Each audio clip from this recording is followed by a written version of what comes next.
Now, there's no doubt about it that by far one of the worst producers of all time is no other than Kathleen Kennedy, to the point where a lot of Hollywood studios, we talked about this earlier this week, want nothing to do with her at all in having a hand in future projects, be it Universal, Columbia Pictures, Skydance, Paramount, and just to name a few there.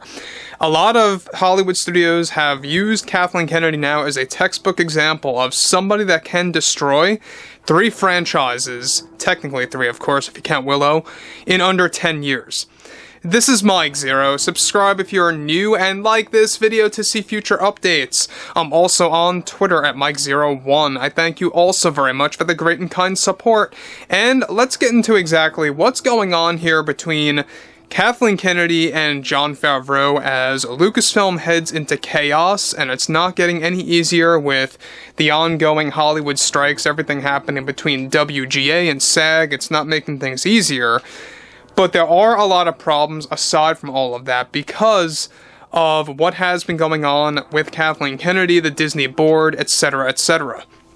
Now, what's interesting about this entire development and situation has a lot to do with Jon Favreau's status over at Lucasfilm. Now, for those of you that have not been aware, Mando Season 3 tanked, and it tanked hard for a lot of fans. A lot of fans were very much let down and upset, very much, tuning out of Star Wars after that, and really kind of losing their enthusiasm for anything moving onwards after that. And Kathleen Kennedy had a large hand in Mando Season 3. I'm not saying that it was nothing to do with John and Dave. They also had their role in things here and there, but it wasn't entirely on them to blame. Kathleen Kennedy had a lot of the decision-making, points in The Mandalorian Season 3. However, right now with Kathleen Kennedy convincing the Disney board to move forward with different strategies in play with Star Wars and Lucasfilm, one major development surrounding Kathy Kennedy has to do with how she recently convinced many of the board members on a plan to fire Jon Favreau from Star Wars. Kennedy recently held an important meeting with Disney higher-ups. One of the concerns was that she convinced the board to actually create an outline for a plan to fire Favreau under certain conditions. Now, much of this has to do if the Ahsoka series comes to fail on all levels, such as viewership, audience feedback, and audience retention, that the board will look into laying off Jon Favreau as convinced by Kathleen Kennedy.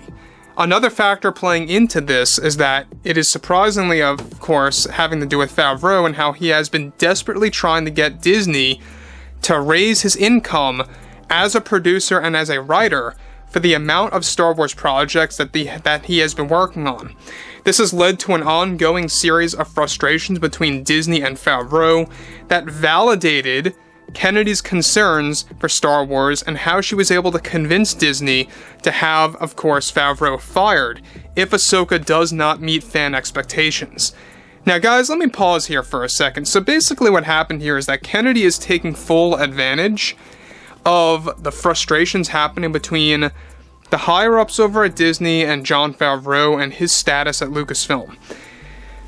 And what's interesting here is Kathleen Kennedy reportedly jumped into the whole situation. She convinced all the board members that support her to come up with a plan, or a strategy if you will, to get rid of Jon Favreau if Ahsoka becomes a very big failure on all levels. We're talking about, like I said before, viewership-wise, audience retention, and audience feedback.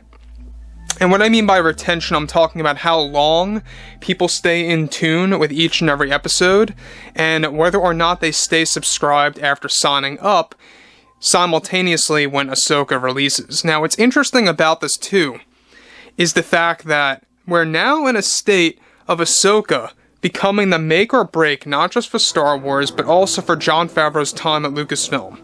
And that just goes to show you the delicate situation that Disney is in, the delicate situation that Lucasfilm as a company is currently in. And let me just say one thing here, is that Kathleen Kennedy has no idea what she's talking about, and she's only making things worse. She's only making matters more difficult, and it's not going to put her in a better position as much as she would like to believe. Let's face it, when we look at shows like Skeleton Crew and The Acolyte, it's going to be an agenda-driven mess. We talked about all the specifics about a month ago. and what Leslye Headland is crafting to essentially destroy and water down George Lucas's philosophy. It's not looking good on all fronts.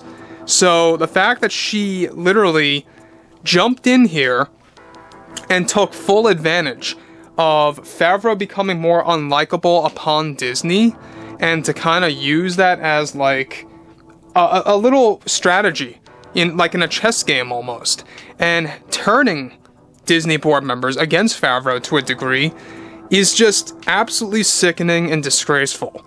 So let's get to the next thing.